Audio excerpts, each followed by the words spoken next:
अस्सलाम वालेकुम ਵੀਰ ਕੀ ਹਾਲ ਚਾਲ है? ठीक ठाक हो सब? उम्मीद करदा खैरियत नाल होवोगे। तो बाकी अपना चैनल पंजाबी बट्टू जी उन्होंने तुसी सबसक्राइब कर देना, लाइक कर देना। तो चलते हैं आप जी 260 की परफॉर्मेंस तुहानूं अज हालां तो चैक करवाने है जी। चल रहा कोई हाल शाल वारे है जी। तो बाकी साढ़े जिन्ने भी व्यूवर आने वाले ने इस पंजाबी बट्टू के साढ़े चैनल में तुसी अपना सबसक्राइब कर देना तो वीडियो को लाइक कर देना। चलते जी तुहानूं चैक करवाने जाके पंजाबी बट्टू की 260 की परफॉर्मेंस जी।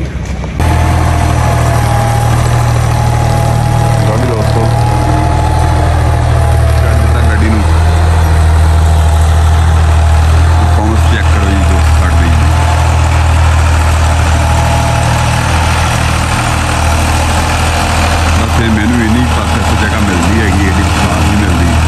अनमिलमें प्लाटा से कितना मेरे को पहुँचा जाता जी। थोड़ा मोटा बस मुझे शुगर शागर ला ली है गिड़िया खोता जी।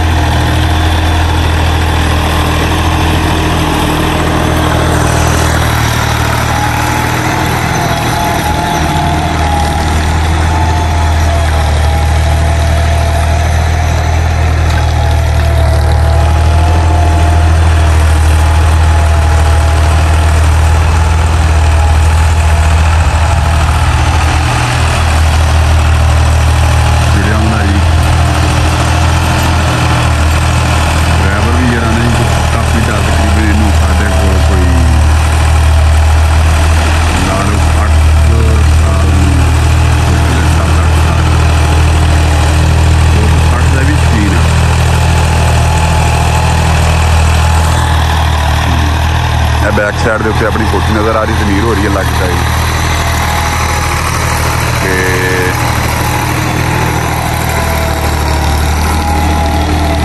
छिपी तुरिया का लगता है।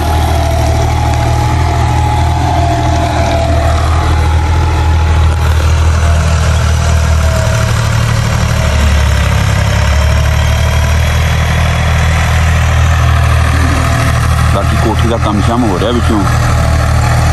इस वे फिर दोबारा तुहानूं जिहड़ा ना वो विजिट करवाने अगे भी एक वीडियो बना के ब्लॉग बना के अपलोड किया है।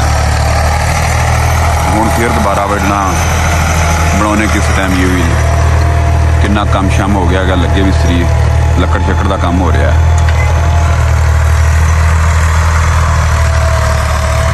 इत्थे अंजीर का भी बूटा अपने को खड़ोता अगे एक छोटी अंजीर सी वह बनाई सी ब्लॉग बनाया सी जी। हुण इत्थे एक अपने को खड़ोती वड्डी अंजीर